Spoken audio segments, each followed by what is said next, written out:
ते जीवालाही जागवतात आणि देवालाही। मला अधिक एक प्रक्रिया सांगायची। या तीन वर्गापैकी पहिला जो आहे तो जगत असतो त्याला जीव असं म्हणतात आणि तो जीव जन्माला येतो आणि जन्माला आलेला जीव एक ना एक दिवस मरतो।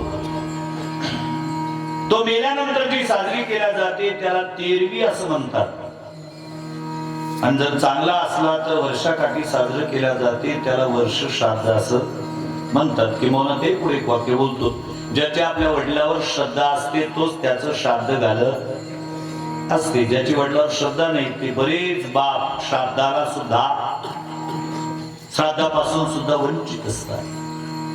जीव जन्माला येतो म्हणून मरतो म्हणून त्याची साजरी केल्या जाते ती तेरवी। देव जन्मालाही येत नाही आणि मरतही नाही। देवाच्या येण्याला शास्त्रामध्ये देवाच्या येण्याला वाङ्मयामध्ये प्रगटीकरण असा शब्द आहे। अयोनी संभव प्रगटला राघव, अयोनी संभव नव्हे काही श्रमी नामयाचा स्वामी भगवान मथुरामी प्रगट भयो। प्रगटणे या शब्दाचा अर्थ काय? प्रगटणे म्हणजे काय? विद्यमान सत्तेचं वर्तमानीकरण होणे याला प्रगटणे असं म्हणतात। विषय कठीण होईल, नाहीलाज माझा मी सोपं करण्याचा प्रयत्न करतो।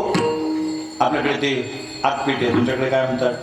आगपेटी, माचीस, डबडं, काळ्याची पेटी जे काय म्हणत असाल ते, त्याच्यातली जे काळी काढल्या जाते त्याचा जो गुल असतो त्या गुलामध्ये अग्नी आहे का नाही? आहे। विद्यमान का वर्तमान? विद्यमान आहे, विद्यमान, वर्तमान नाही। आणि तो विद्यमान असल्यामुळे ती खिशातही ठेवली तर खिशाला जाळत नाही, कापसाच्या गंजीत दाबून ठेवली तरी त्याला जाळत नाही, कापराच्या डबीत ठेवली तरी त्याला जाळत नाही, कारण अग्नी विद्यमान आहे। मी एक वाक्य सांगतो, थोडं बारकाईने का शास्त्रकार सांगतात, सत्ता नुसती विद्यमान असून चालत नाही, वर्तमान असावी लागते। विद्यमान सत्ता ही निष्क्रिय आहे, सक्रियता विद्यमानात नाही वर्तमानात नाही। वर्तमान झाली पाहिजे। मग त्याच्याने काळी काढली की अशी घासली त्या पाठीवर, मग ते जो अग्नी दिसतो तो दुसरीकडून आला की तिथूनच प्रगटला, दुसरीकडून आला तो तिथूनच होता, आता तो प्रगटला। आता तुम्हाला साधक बाधक व्यवहार करता येतात। साधक बाधक व्यवहार म्हणजे कोणाला चहा शिजवायचा असेल तर चहा शिजवता येतो, ज्याला कोणाला पाणी गरम करायचं असेल तर पाणी गरम करून घेता येते। आणि समजा याला साधक व्यवहार म्हणावं।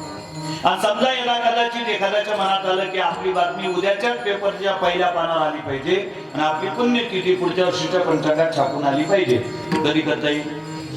विद्यमान सत्तेत नाही, वर्तमान सत्तेत, मग त्याला तेही करता येतं।